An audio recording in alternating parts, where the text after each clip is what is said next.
Donc, voilà. On va continuer le cours sur les produits. Je vais écrire produits, on parlera peut-être un petit peu de coproduits ou des choses comme ça. Alors, on va revenir sur la catégorie des corps, parce que je pense qu'il y a des choses à en dire. Retour sur la catégorie des corps. Bon, comme d'habitude, c'est un peu improvisé ce que je fais.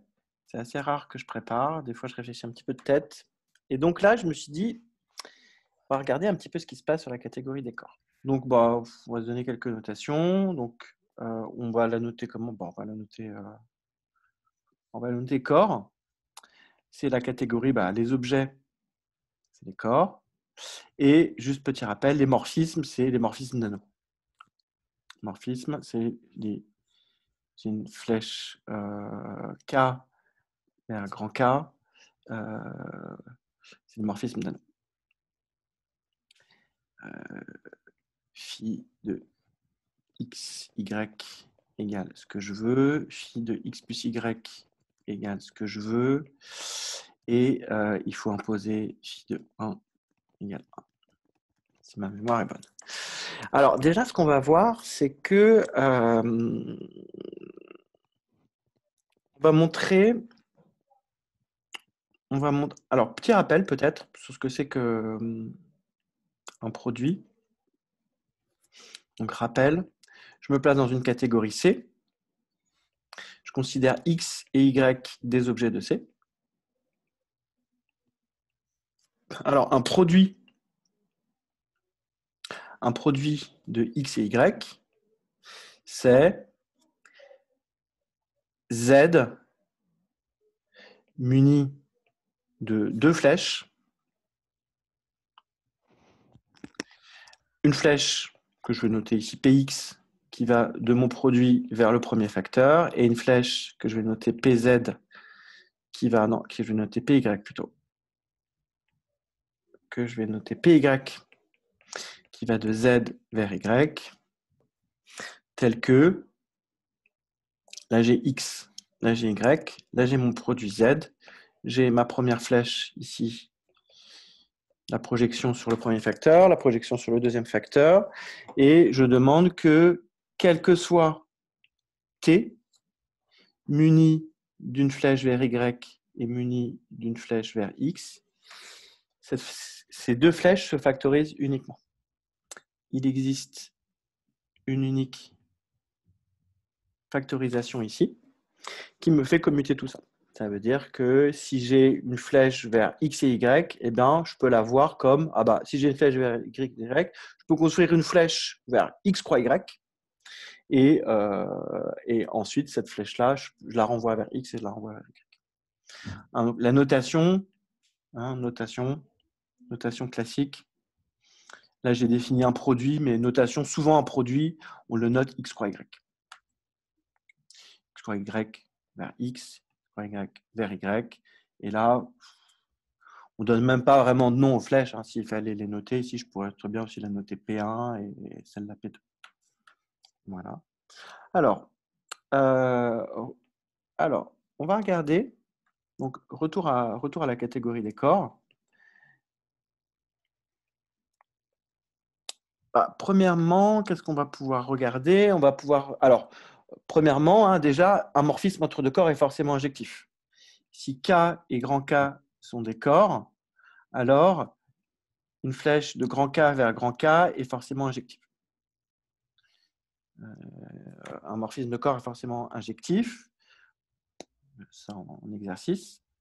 Alors, deuxièmement, du coup, nécessairement, je ne peux pas avoir une flèche qui va à la fois vers un corps de caractéristiques. Donc, si K est de caractéristique P et si L est de caractéristique Q et que si P est différent de Q, nécessairement, comment on pourrait dire, K et L n'admettent pas de produit.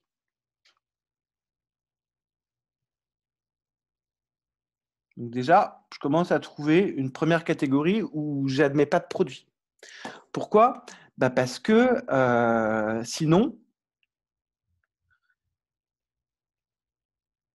j'aurais Alors, je ne sais pas comment je vais l'appeler, mon troisième corps, M. Sinon, j'aurais un corps M avec une flèche vers K et une flèche vers L. Et je ne peux pas avoir ici, je suis de caractéristique. Ici, je suis de caractéristique P. Là, je suis de caractéristique Q. Donc M, on ne sait pas trop quelle est ses caractéristique. Puisqu'évidemment, deux corps, si j'ai une injection d'un corps dans un autre, les deux corps ont la même caractéristique. Donc, ce n'est pas possible. Hop, petit S à jour. Donc, il reste le cas où j'ai la même caractéristique. Voilà, exactement. Alors, ici, je vais regarder Q croix Q. Alors, attention, c'est assez bizarre. Et c'est assez intéressant de voir cet exemple. Pourquoi? Car, eh bien, dans la catégorie des anneaux commutatifs, pour Miguel qui arrive en cours de route, pour moi, un anneau est toujours commutatif. Forcément. Et un anneau qui n'est pas commutatif, j'appelle ça un anneau pas, non nécessairement commutatif. Donc, On appelle pour ça une moi, anomalie.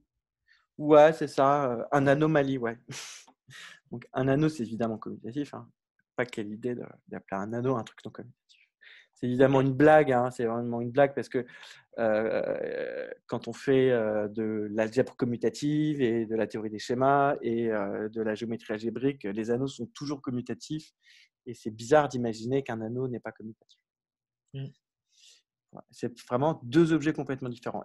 J'ai un collègue pour qui un groupe abélien, c'est pas un groupe pour lui. Et je serais assez d'accord avec ça, quoi. Un groupe, c'est pas quelque chose, on aurait vraiment envie d'appeler un groupe abélien différemment d'un groupe abélien. C'est beaucoup, beaucoup moins riche. Alors, donc dans la catégorie des anneaux, je vais pas refaire je pourrais refaire la preuve si vous voulez, mais je pense que c'est pas nécessaire. Si A et B sont des anneaux, eh bien, A croix B, hein, donc A croix B, le A croix B classique, hein, c'est-à-dire l'ensemble des couples AB avec petit a qui appartient à A, petit b qui appartient à B, muni des lois produits, donc coefficient par coefficient, hein, muni des lois produits, c'est-à-dire xy plus x', y', par définition, c'est x prime, y, y', pareil pour le produit. Pareil pour le produit. Voilà. X, y fois x', y', bon, ben voilà, c'est pareil. X', y'. L'unité, bah, c'est le couple 1A, 1B. C'est le 1 de cet anneau. Donc, eh bien, si A et B sont des anneaux, alors, bon, bah, A croix B est un produit. Est un produit de A et B. A et B. Et A croix B, a priori, c'est jamais un corps. Petite remarque. Remarque, en général, A croix B n'est pas un corps. Ça ne peut pas être un corps. Voilà. Ça ne peut pas être un corps parce que quand je fais 1A, 0B fois 1, 0A, 1B, c'est égal à 0. C'est égal à 0A, 0B, c'est-à-dire c'est égal à 0 AB. 0 du produit. Et donc le produit n'est pas intègre, d'accord? À moins que l'un des deux anneaux soit nul, par exemple. Ok? Donc en fait, A croix B n'est pas intègre. A croix B n'est pas intègre. Par exemple, si A n'est pas l'anneau nul et B n'est pas l'anneau nul. Je vais mettre des petites accolades là, si vous voulez. Donc déjà, ce qui est bizarre, c'est que Q croix Q. Donc dans la catégorie des anneaux, Q croix Q, c'est Q croix Q, c'est Q carré. Maintenant, on va regarder le même dans la catégorie des corps, ce que j'affirme. Dans la catégorie des corps, Q muni de l'identité vers Q et de l'identité vers Q est un produit de Q et Q.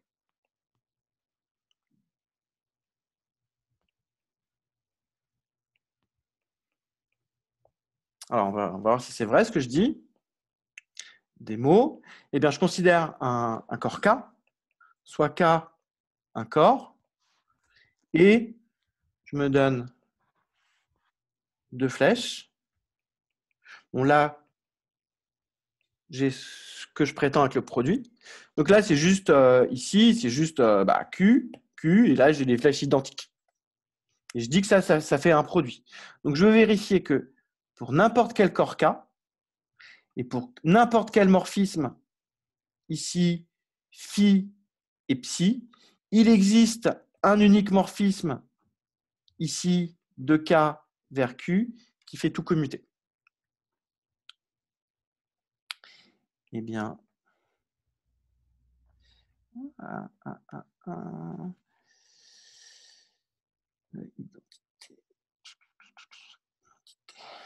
alors, la première chose à montrer, donc soit qu'un corps et phi et psi, des morphismes de ce corps vers Q. Alors, la première chose que je vais... Ici, je vais admettre des trucs. Ici, déjà, en fait, phi et psi sont forcés. Alors, on a... Eh bien, premièrement, phi et psi sont injectives. Ça, c'est ce qu'on avait dit tout à l'heure.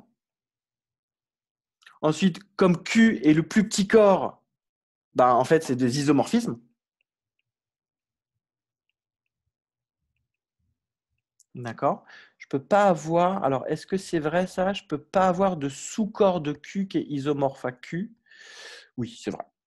Ouais. Alors, comment on va le montrer ça?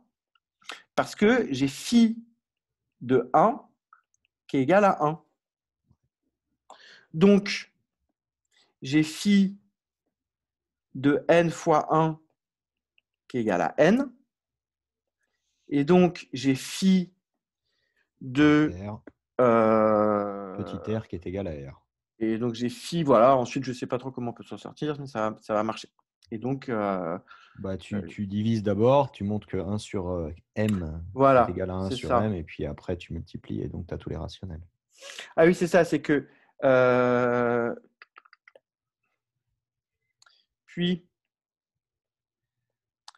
puis n fois 1k est différent de 0 dans k, donc inversible, car c'est un corps. Donc, je dispose de 1 sur 1 nk, et ensuite on joue au jeu habituel, et phi de m fois 1 sur n fois 1k égale m sur n, etc., etc. Donc c'est bon, là j'ai déjà la surjectivité.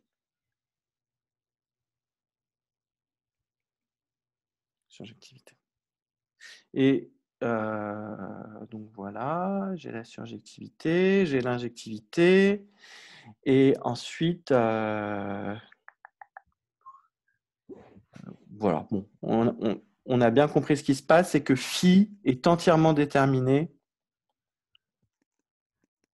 Phi est entièrement déterminé.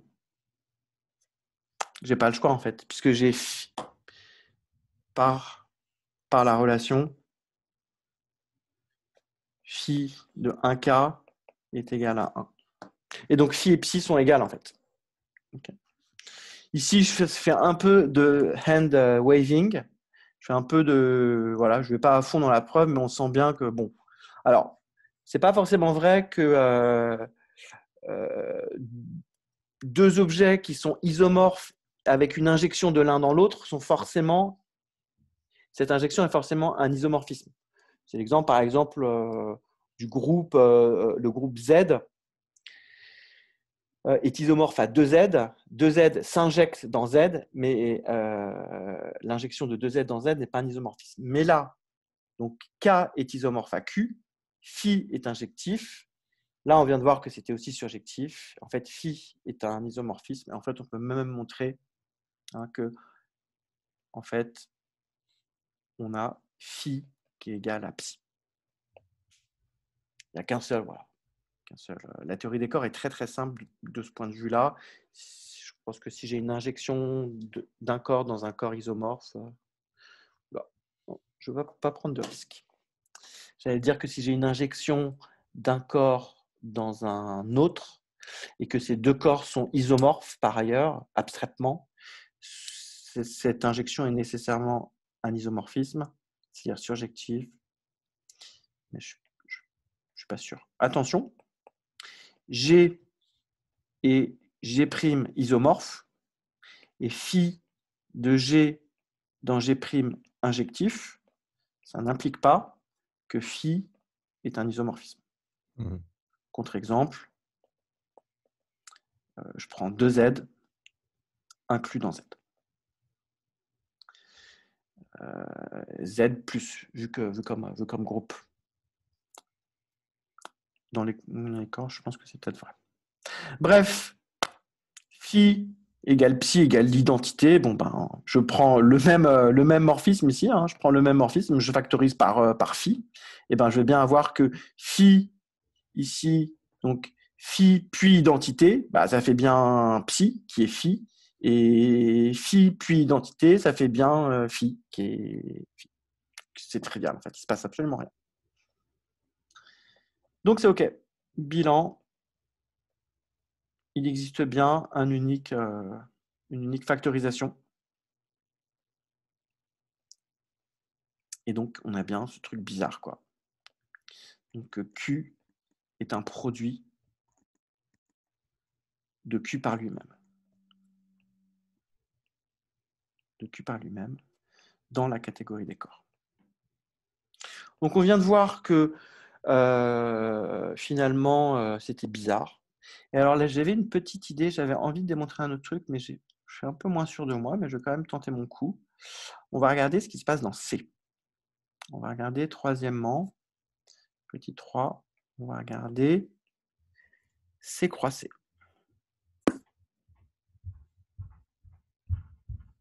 D'encore.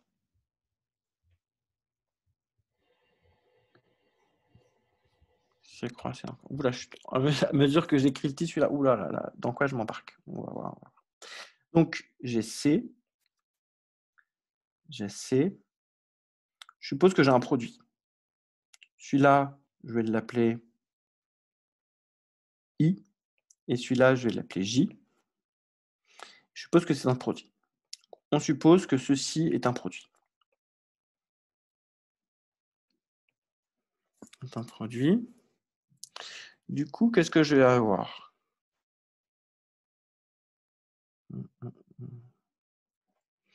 J'ai envie de regarder ça. C'était un peu ça mon idée. Regardons. Donc j'ai K qui a un sous-corps de C. Alors j'ai envie de regarder, je vais mettre C là. Je vais envoyer C ici par l'identité. Là, j'envoie C par I. Là, j'envoie C avec la conjugaison. Et donc, vu que c'est un produit, j'ai ici F.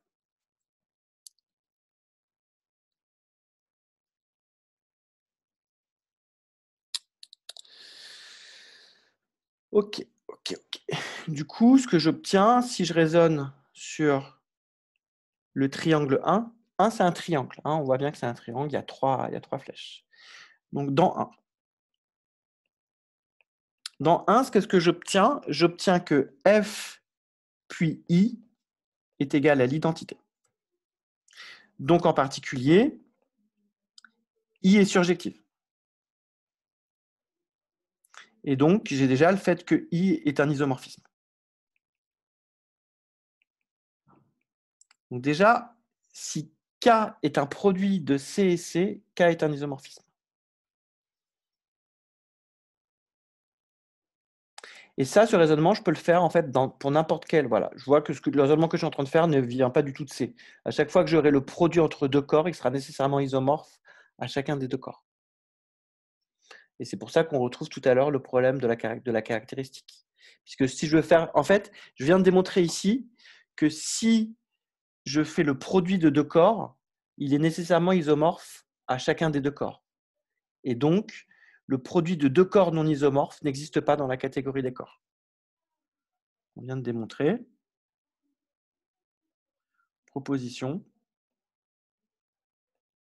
Si je prends K et L des corps, tel que K n'est pas isomorphe à L, alors le produit K croix L n'existe pas dans la catégorie des corps.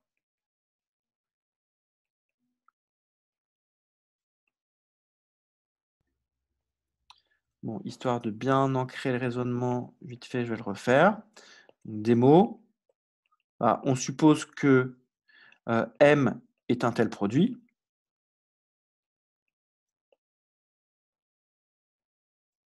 Je dispose donc... Non, c'est faux ce que je veux dire. C'est faux ce que je veux dire. Non, c'est faux. Parce que là, j'ai M qui va vers K, j'ai M qui va vers L, mais pour faire le raisonnement de tout à l'heure, il faut que j'ai un troisième corps que je vais appeler N. Et il faut que j'ai un couple. Il faut que j'ai un couple de flèches pour pouvoir dire, si j'ai un couple de flèches, alors j'ai ça. Et là, je peux mettre K. Donc là, mon idée, c'était de mettre K. Mais donc, une flèche de K vers K, je peux toujours prendre l'identité. Mais là, je vais avoir besoin d'une flèche de K vers L. Donc, c'est si K s'injecte dans L. Si j'ai une flèche de K vers L, autrement dit, si K s'injecte dans L,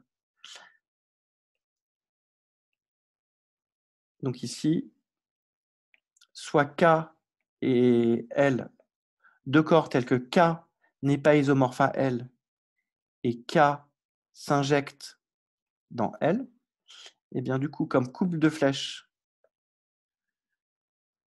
je suppose que j'ai un produit, MKL. J'ai mon couple de flèches. Là, je prends l'identité pour là. Et là, je prends l'injection qui m'est donnée par les hypothèses. Dans le triangle 1, j'obtiens que quand je fais ce parcours-là, je fais l'identité. Donc, c'est surjectif. Donc, la dernière est surjective. Donc, I est surjective. Donc, I est un isomorphisme. Ah, je crois que ça ne marche toujours pas ce que je veux faire. On va peut-être y arriver. On a donc I. Ça, je vais l'appeler F. On a donc F puis I qui est égal à l'identité de K. Donc, I est surge. Donc, I est un iso. Et de l'autre côté, donc déjà, si j'ai un produit, c'est nécessairement isomorphe à M. Donc, j'ai K qui est isomorphe à M. Et de l'autre côté, je ne sais pas si ça va marcher, parce que là, ce n'est pas une surjection. Donc, je n'ai pas l'impression que j'ai une contradiction. Je n'ai pas l'impression d'avoir une contradiction. Parce que je vais avoir ici F puis J qui est égal à cette injection, et cette injection n'est pas surjective. Je ne peux pas en déduire la surjectivité ici, j'en déduis juste l'injectivité ici, mais celle-là, elle est gratuite. Donc, je déduis rien. Donc, c'est faux. Ok, donc, je vais effacer tout ça. C'est pas forcément faux, mais c'est pas prouvé en tout cas. Ouais, je pense qu'il faut... en tout cas, ouais, c'est pas forcément faux. Qu'est-ce qui se passe pour… là, tu as pris K et L, mais… je vais retourner au cas complexe, hein, de toute façon. D'accord. OK? Parce que là, ce que j'ai démontré, c'est que, bon, j'ai nécessairement I qui est un ISO. La conjugaison, elle est aussi surjective. Donc, de même, ici, si je me place dans le deuxième triangle, dans 2, j'obtiens que pareil, ici, j'ai oublié de mettre son nom ici, ça c'est J. J est aussi un ISO. Alors, on va continuer notre petite exploration. Donc, dans 2, j'obtiens de même que J est un ISO. OK. Donc là, j'ai un isomorphisme. Donc là, j'ai vraiment envie de remplacer K par C, en fait. OK? J'ai envie de remplacer K par C. Et à ce moment-là, alors, donc finalement, I est un isomorphisme. I est un isomorphisme. J est un isomorphisme. Et alors, on démontrera tout à l'heure, vous allez me croire évidemment, parce que ça semble quand même assez évident, que si Z est un produit de X et Y, et si Z' est isomorphe à Z, quand même, Z' va aussi être un produit de X et Y. Ça semblerait quand même pas cool si ça n'arrivait pas. Hein? Attends, tu peux répéter la situation Ouais, carrément, je vais le faire. Petite remarque. Donc, remarque à venir. Donc, je me place dans une catégorie C. Je prends X et Y des objets de C. Et je dis que Z est un produit de X et Y. Je ne précise pas quelles sont les projections. On cache ça sous le tapis. Et je dis que Z' est isomorphe à Z. J'avais donné la définition d'un isomorphisme dans un cours précédent. Un isomorphisme dans une catégorie, c'est une flèche qui admet une réciproque. Une réciproque étant une flèche qui va dans l'autre sens et telle que les deux composés dans les deux sens font tout le temps l'identité. Donc, ce que je dis, c'est que si je me place dans une catégorie C et que dans cette catégorie, j'ai un produit et j'ai un objet qui est isomorphe au produit, alors c'est aussi un produit. Alors Z' est aussi un produit. C'est aussi un produit de X et Y. Ça, on achèterait ça assez facilement, je pense. Dites, ça va. J'achète, j'y crois. Ici, j'ai mis sous le tapis les projections. Évidemment, les projections dont va être muni Z', ça va être évidemment les projections de Z composées aux bons endroits avec l'isomorphisme qui est entre Z et Z'. Okay, et puis ensuite, il suffit juste de faire des petits diagrammes et on le prouve automatiquement. Ça s'achète bien. Donc, du coup, je peux remplacer K par C. Puisque je sais que je viens de démontrer que K est isomorphe de deux façons à C. Donc, on a aussi que CI et CJ est un produit.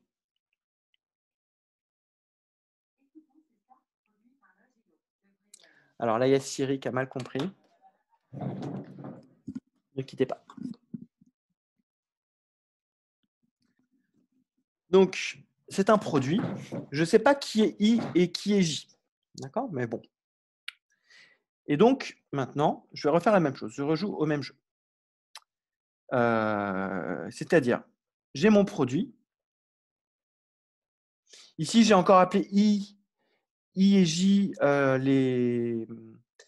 ces flèches-là, mais vous avez bien compris que ce n'est pas du tout le même I et le même J que tout à l'heure, parce que l'ensemble de départ est différent.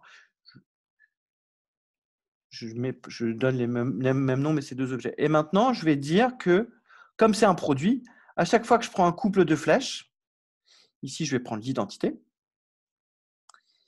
Ici, je vais prendre…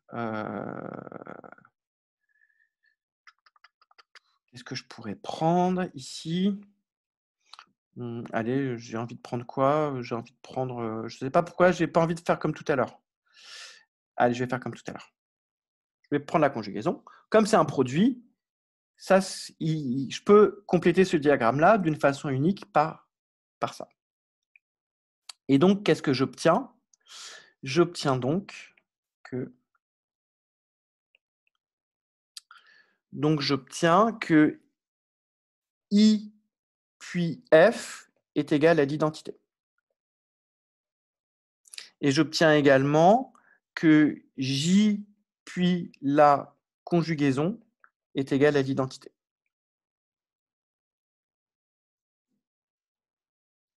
Ah bah, du coup, ici, j'ai pas le choix.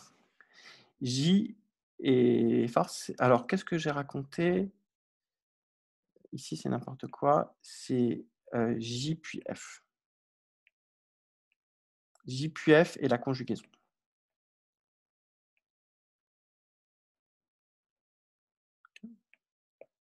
Alors, par conséquent, bon, vous savez sûrement que j'ai que 2 automorphismes.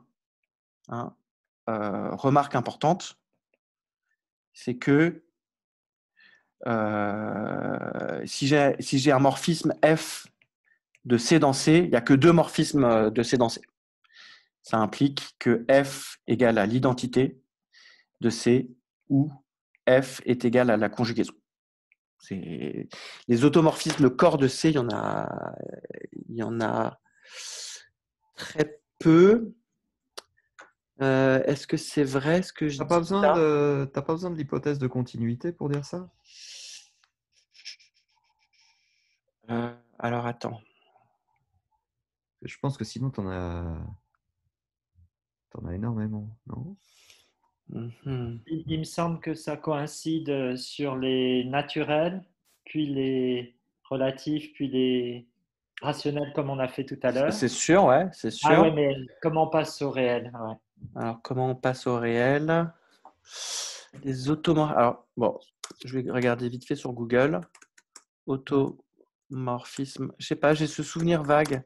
Oui, ça me rappelle quelque chose, ouais. Alors, je sais qu'au R, il n'y a qu'un seul automorphisme.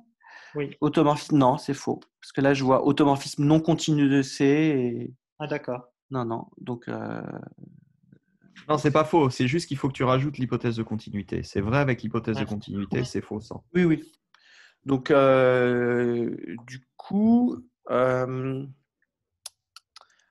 je vais faire?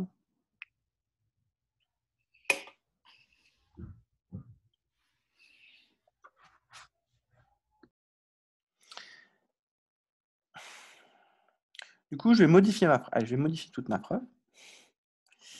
Et je vais prendre, alors, donc, au lieu de regarder C croisé dans la catégorie des corps, je vais regarder Q crochet I, Q crochet I dans la catégorie des corps.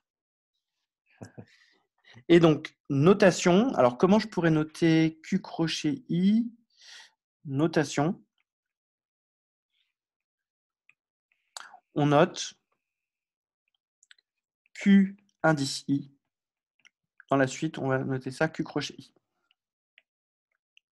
Et donc, je suppose que j'ai un produit de Q crochet I et de Q crochet I.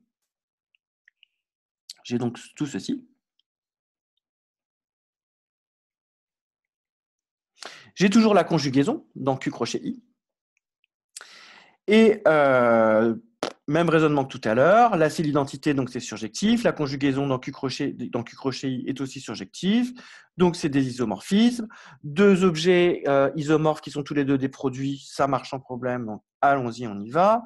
Et donc, je me ramène au cas où c'est juste, ça me fait moins de nœuds au cerveau, au lieu ici, mon produit, c'est Q crochet I. Et donc, finalement, je sais que n'importe quelle coupe de flèche va se factoriser. Et donc, je prends celui-là. Or, je sais que Q crochet I possède que 2 automorphismes.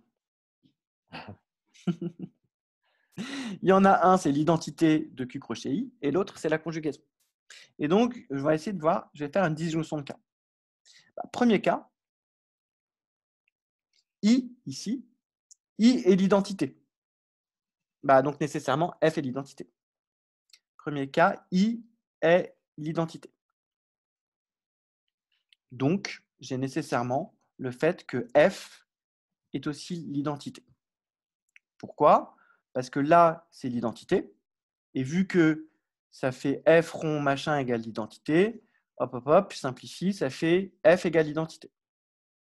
Et donc, comme F est l'identité, nécessairement, J est la conjugaison. Et donc, J est égal à la conjugaison. Donc ici, dans mon produit, a priori, I et J, je ne savais pas du tout qui c'était. Mais je sais que si I, c'est l'identité, J, c'est nécessairement la conjugaison. Et maintenant, je vais utiliser le fait que c'est un produit. Maintenant, qu'est-ce qu'on fait? On dit que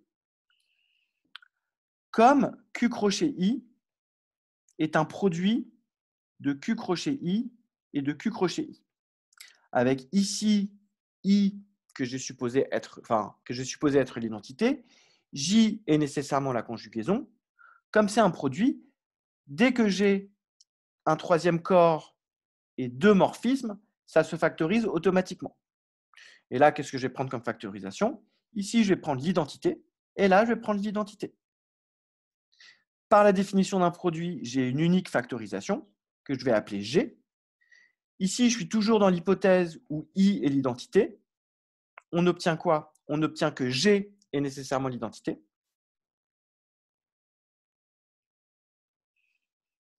G est l'identité. Et on obtient que du coup, nécessairement, J est l'identité. Donc pourquoi G est l'identité? Parce que je me suis placé dans l'hypothèse où I est l'identité. Et comme là où j'ai l'identité, nécessairement, comme ça commute, G c'est l'identité. Petit calcul facile. Et donc ici, comme c'est l'identité et l'identité, J c'est l'identité. Et donc on voit que c'est absurde.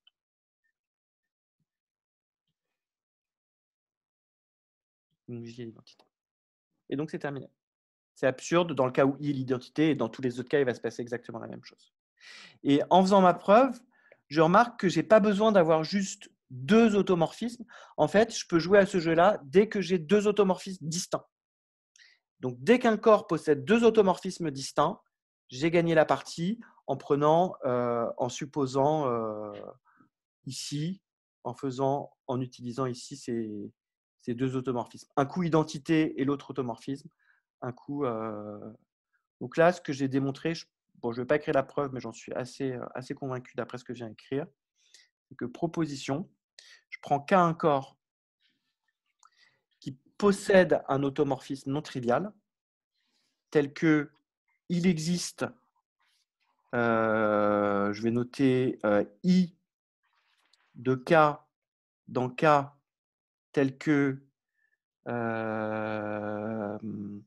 j'avais besoin de la surjectivité quand même. Je crois que j'avais besoin de la surjectivité. Tel que I est un iso et I n'est pas l'identité de K. IE tel que le groupe des automorphismes de K n'est pas réduit à l'identité de K. À ce moment-là, le même raisonnement va marcher. Alors, K croix K n'existe pas dans la catégorie des corps.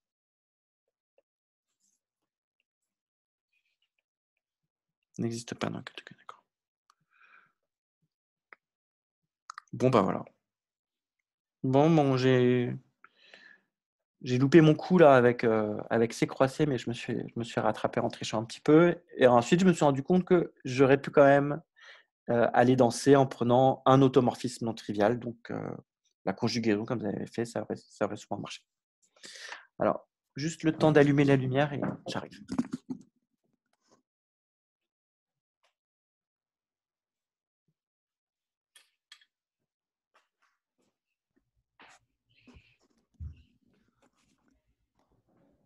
Voilà. Bon, je trouve ça assez sympa. Je suis assez content de mon coup. Et on voit que la catégorie des corps, elle est quand même pas top.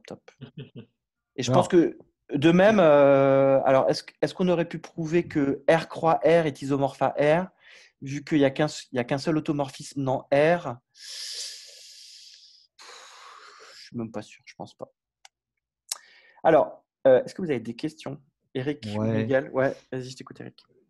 Donc moi, le truc que il faudrait que j'essaie de le faire complètement avec un papier et un crayon.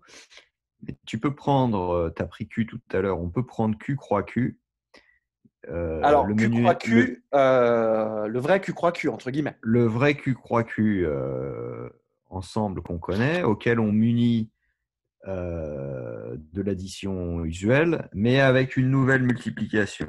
Alors, je me souviens plus quelle multiplication tordue on lui met, mais on lui met un truc du genre produit croisé, produit scalaire, un truc un peu bizarre. Donc, Ouais. pas donc une loi étoile qui va rendre cet ensemble Q croix Q plus étoile Mhm. un corps. D'accord, ok. Bah oui, mais ta Donc, projection ne pourra pas être un morphisme de corps. La projection classique ne pourra pas être un morphisme de corps. Regarde. Je te réponds ouais, carrément. Alors, bon. On regarde Q croix Q et on suppose que P1 et P2 sont des morphismes d'anneaux.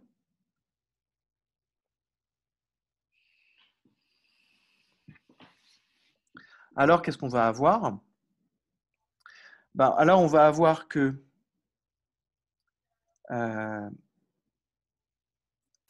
P1 de XY fois la loi étonnante Ouais, de X', Y' sera nécessairement égal à P1 de XY fois P1 de XX'. mhm, Mais P1 de XY, c'est X, et P1 de X', Y', c'est X'. Et donc, la première coordonnée de ton produit bizarroïde, c'est nécessairement le produit coordonné par coordonnée. Et de même pour la deuxième coordonnée.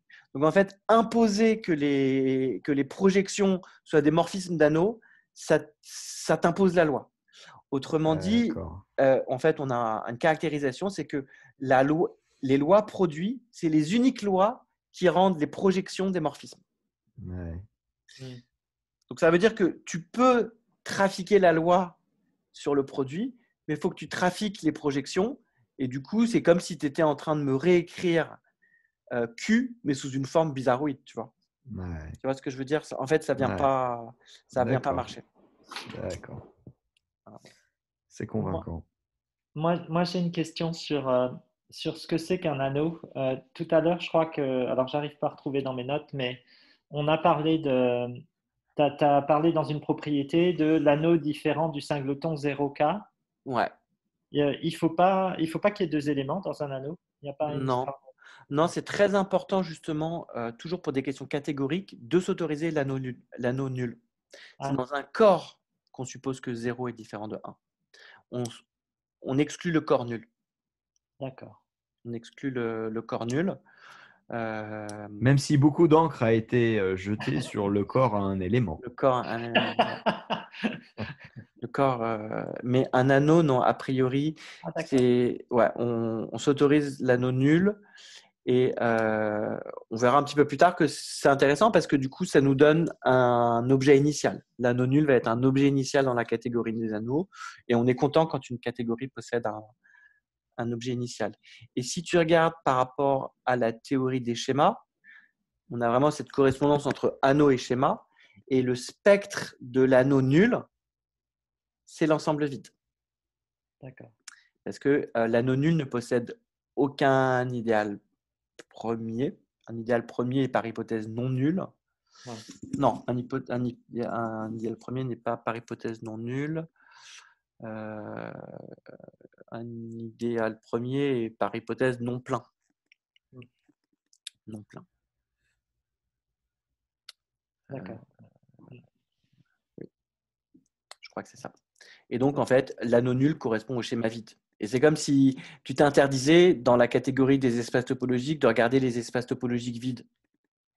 Ah non, tu vas en avoir besoin parce que des fois, tu as envie de poser la question sur des espaces vides, la fibre vide, ce genre de trucs. Ah, Donc non, on a vraiment, vraiment besoin de l'anneau nul. ah ouais, d'accord, j'avais perdu ça de vue.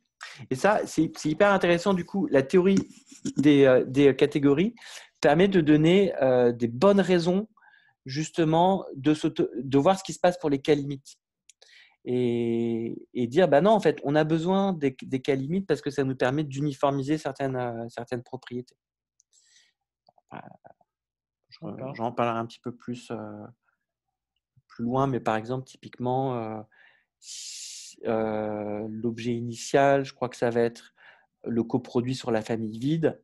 Et si je veux dire que tous les coproduits filtrants existent ou que tous les coproduits finis existent, bah, du coup, je veux aussi le coproduit vide. Et si j'enlève l'objet initial qui est l'anneau nul, ben, je suis mort. Ce genre de choses. D'accord. Voilà. Alors, est-ce que vous voulez que je démontre cette remarque à venir là, le fait que ça peut être sympa de Oui. voir que deux objets isomorphes. Donc, stabilité par isomorphisme des produits. Petit 2, stabilité par iso des produits. Alors, je vais d'abord montrer quelque chose de peut-être un peu plus enthousiasmant et qui pourra m'éviter de démontrer cette propriété qui semble vraiment évidente. C'est proposition. Donc, je me place dans une catégorie C. Je considère X et Y deux objets de C. Et je considère deux produits. Donc, il y a un produit que je vais appeler Z1, P1, P2. Et un produit que je vais appeler Z2, Q1, Q2. Des produits. Des produits de XY. IE, j'ai Z1 muni de P1 vers X, muni de P2 vers Y, et j'ai de même, j'ai Z2 muni de Q1 et de Q2 vers Y, qui vérifie, on donnera, ici je vais vous donner le terme ici, ça s'appelle une propriété universelle, qui vérifie la propriété universelle que à chaque fois que j'ai un couple de morphismes, il se factorise uniquement par Z P1, P2 et aussi par Z Q1, Q2. Donc j'ai deux produits et ben en fait je vais montrer alors. Il existe un unique F de Z1 vers Z2 tel que F est un isomorphisme. C'est-à-dire que si j'ai deux produits, ils sont nécessairement isomorphes. C'est ça que je suis en train de montrer. J'ai pris deux produits et ce que je dis, c'est il existe un unique isomorphisme de Z1 vers Z2. Et ici, je vais juste avoir besoin de préciser que donc j'ai Z1, j'ai mon isomorphisme F, j'ai Z2, là, je vais vers Y, là, je vais vers X. Et donc, je suis en train de dire que mes isomorphismes aussi, c'est un unique isomorphisme qui transforme la projection de l'un en la projection de l'autre. Ça, on dit que c'est diagramme commute. Ça veut dire que, en gros, le Q1 de Z1, bah, c'est le P1. Alors là, j'ai confondu. Hop, hop. Le Q1 de Z2, c'est le P1 de Z1 twisté par F. Et le Q2, ah non, c'est le contraire. Et le Q2 de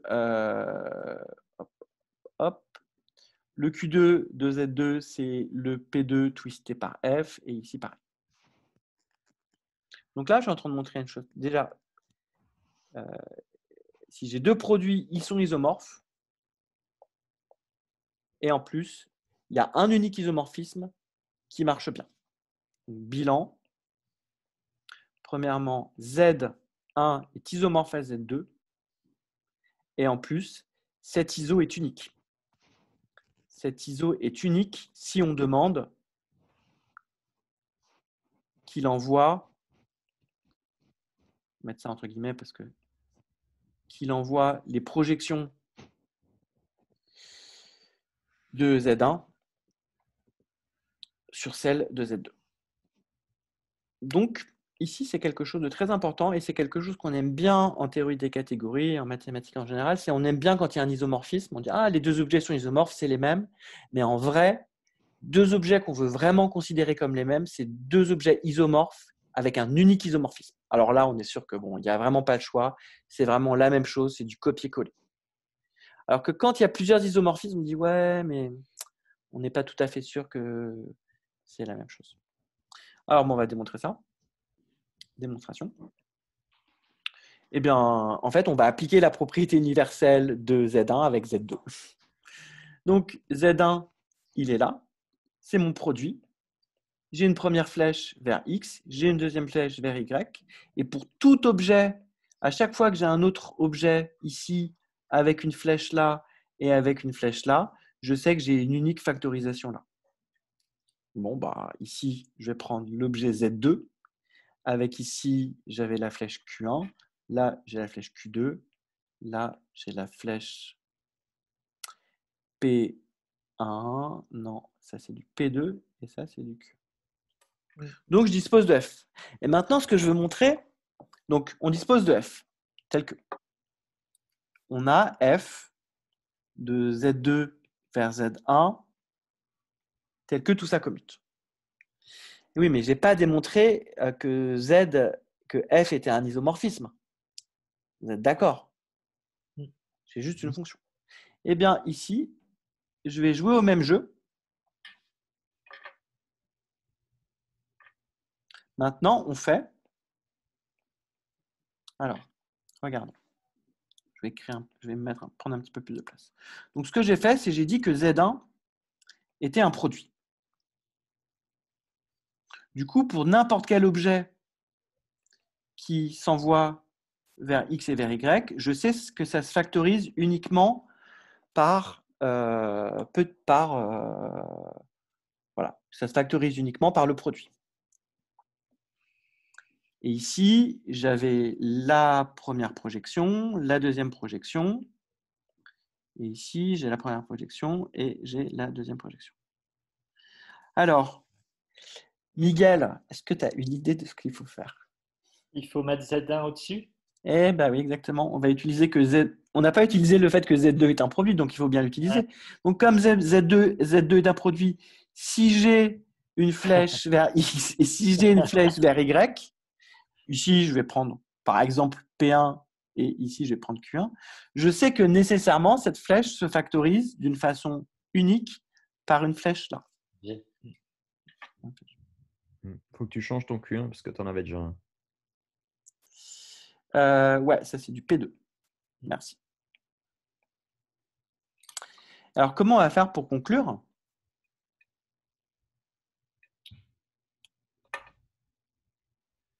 Eh bien, tout simplement, ici, qu'est-ce que j'ai? J'ai G puis F. Et donc, G puis F, finalement, j'ai quoi? Si j'oublie le truc du milieu, j'ai Z1 qui est envoyé par G puis F dans Z1. Z1 lui-même, ici, s'envoyant vers Y, ici s'envoyant vers X. Là, c'est du P1, là, c'est du P2. Et là, j'ai la même flèche P2 et là, j'ai la même flèche P1. Si j'oublie les trucs du milieu, Alors ici, ce diagramme-là est commutatif. Ce triangle-là est commutatif. Et ce triangle-là est commutatif. Donc ce triangle-là est commutatif par définition. J'ai une unique flèche F qui fait que ça commute. Et là, j'ai une unique flèche G qui fait que ça commute. Et là, je vous demande de me croire, si j'empile 2 triangles, ça fait encore commutatif. Alors, on va le faire quand même. Je veux montrer que quand je fais ça, c'est pareil que quand je fais ça, ça et ça. Allons-y. Donc, je fais ça. Ça, c'est la même chose que ça puis ça. Par définition, ça, c'est la même chose que ça puis ça, puisque le triangle du haut commute. Et maintenant, ça, c'est la même chose que ça puis ça, puisque le triangle du bas commute. Par conséquent, ça, c'est la même chose que ça et ça. Donc, ce triangle-là commute. De même, ce triangle-là commute. Mais d'après la propriété du produit, on sait qu'il y a une unique factorisation qui fait commuter tout ça. Mais là, j'ai une autre factorisation. J'ai une factorisation par l'identité.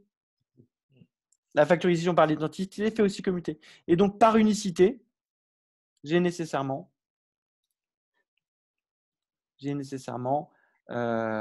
G puis F qui est égal à l'identité de Z. Alors ça ne montre pas encore que c'est un isomorphisme. Ça me montre que c'est juste dans un sens. Et ici, comment je pourrais continuer la partie? Je refais la même chose dans l'autre sens. Soit je réempile un coup, soit je dis j'oublie celui-là, je repars de celui-là, je réapplique F et je refais la même partie. Et donc de même, j'obtiens que G rond F est égal à l'identité de Z2. Bilan, j'ai bien montré que F est un iso. Maintenant, je voulais montrer que j'ai un unique iso qui envoie les projections sur les projections. Eh bien, dire que c'est un iso qui envoie les projections sur les projections, c'est exactement dire que j'ai un iso ici, tel que ça commute et tel que ça commute. Et donc, ça veut dire que la flèche que je suis en train de considérer, l'iso que je suis en train de considérer, je pouvais le prendre ici comme flèche qui fait commuter, flèche qui fait commuter. Et donc, je peux continuer à jouer au même jeu. Je ne sais pas si vous êtes convaincu par la dernière partie ou si je le répète. Non, moi, je suis convaincu. Ouais, moi aussi, j'ai l'impression. Ouais. Voilà. Bah oui, parce que voilà, en fait, dire que l'ISO est tel que ça fait commuter les trucs, c'est dire que j'ai une flèche ici qui fait ça, donc j'ai une flèche qui factorise, et donc je peux utiliser cette flèche-là pour faire le raisonnement que je viens de faire. Ouais. Ça, c'est typiquement un raisonnement purement de théorie des catégories. Donc, je viens de démontrer un truc ultra général, c'est que lorsque j'ai 2 produits, ils sont nécessairement isomorphes, et isomorphes à unique isomorphisme près. Et donc, du coup, je m'arrêterai ici pour aujourd'hui. La propriété que je n'ai pas démontrée, c'est le même genre de raisonnement. Si j'ai 2 objets qui sont isomorphes, alors, clac, clac, en faisant les mêmes trucs, ça va marcher. Voilà, pour terminer, je vais juste… Est-ce qu'il y a des questions ou des remarques? Alors moi, j'ai une remarque qui n'a pas beaucoup d'intérêt pédagogique, mais j'ai bien aimé la façon dont tu décris verbalement F rongé. C'est la première fois qu'en France, j'entends G puis F. Et je l'écris à l'envers aussi. Et qui est finalement très lié qui est très lié à la méthode anglo-saxonne. Les anglo-saxons ne disent pas F rongé. Ah oui, je ne savais pas comment ils disent alors. Ils disent F after G, tu vois. Et toi, tu utilises la même chose, mais tu le fais finalement dans l'autre sens. Et c'est la première fois que j'entends ça en français. J'ai entendu un paquet de fois en anglais décrit. Je l'ai inventé. Je fais ça avec mes élèves. Je trouve ça tellement… G rond F, c'est bizarre parce que tu commences par F. Et, imaginons qu'ici, j'ai des ensembles comme ça, là. Hop. Ouais. On commence par F, quoi. Donc, je ne dis pas G rond F. Je dis très rarement G rond F en cours. Et je le note. Je dis toujours F puis G. Et je l'écris à l'envers. Aussi. Ouais. C'est vrai que le symbole G rond F, il est vachement perturbant. Hein. Ah ouais, il est super perturbant. Enseigner Et pour la petite histoire, en fait, si au lieu de noter f de x, l'évaluation d'une fonction en x, on avait noté f de x, l'évaluation d'une fonction en x, alors quand je fais d'abord f puis g, j'applique d'abord x à f, enfin j'applique d'abord f à x, puis j'applique g à f de x, ça me fait cette notation-là. Et donc, ça correspond bien à j'applique f, puis j'applique g, et la notation devient naturelle. Et il y a un mec qui a écrit un bouquin comme ça. Je pense qu'il s'est dit non, mais il faut arrêter les bêtises là. Il a essayé de lancer une nouvelle mode. Dire, oh non, il faut mieux noter l'application de f à x comme ça ça rendra naturel la notation du coup. Enfin, ça sera naturel que quand tu fais f puis g, ça marche. Quand tu fais d'abord f puis g, bah, c'est f puis g. Et non, ça n'a pas pris ce truc. Tu m'étonnes. Ça n'a pas pris. Mais ouais, c'est intéressant. Donc, t'es presque aligné avec la prononciation anglo-saxonne. Donc, alors, attends, tu me dis, parce que, bon, ici, j'aime pas faire G puis F. D'abord, je fais toujours souvent F puis G. Si on reprend sur cet exemple-là, F puis G, comment tu dis ça en anglais? G after F. Non, it's the other way around. Donc, ton F rongé, écris le F rongé. Ils l'écrivent de la même façon, mais non, mais celui-là, c'est. Ah, celui-là, c'est G after F, yeah. G after F. Et donc, ça se dit G after F. Ah, c'est cool. Voilà, ouais. G after F. Ah, bah peut-être que je vais changer et qu'au lieu de faire F puis G, je ferai G après. Mais ce qui est bien, quand tu fais F puis G, c'est que tu commences par F et ensuite tu écris G aussi. Mais G après F, c'est pas mal. Ouais. Je savais pas. Bah merci, c'est intéressant. Bon, bah, la suite au prochain épisode. Au prochain épisode, alors, super. Je peux faire un petit teasing sur le prochain épisode. Prochain épisode, on va renverser les flèches. Que tout ce qu'on a fait dans un sens, les flèches là, elles vont toutes dans un sens. Là, hop, et je vais renverser toutes les flèches. C'est-à-dire, je vais aller travailler dans la catégorie duale, la catégorie opposée. Et je vais me demander qu'est-ce qui se passe si j'inverse toutes les flèches comme ça. Et je vais vous donner un petit teasing. C'est que ça va plus s'appeler le produit, ça va s'appeler le coproduit. Et ça va nous faire apparaître l'union, ça va nous faire apparaître le produit tensoriel, ça va nous faire apparaître le produit libre de deux groupes, ça va nous faire apparaître des choses comme ça, le minimum, etc. Ça va nous apparaître des objets beaucoup plus intéressants. Le produit, il est carré, c'est tout le temps pareil, c'est un bon bonhomme, il fait tout le temps la même chose. Le coproduit, il est beaucoup plus mystérieux. Voilà. Intéressant. On verra ça au prochain épisode. Bah, merci pour votre attention. Bah, merci à toi. Bah, merci à toi. Ouais.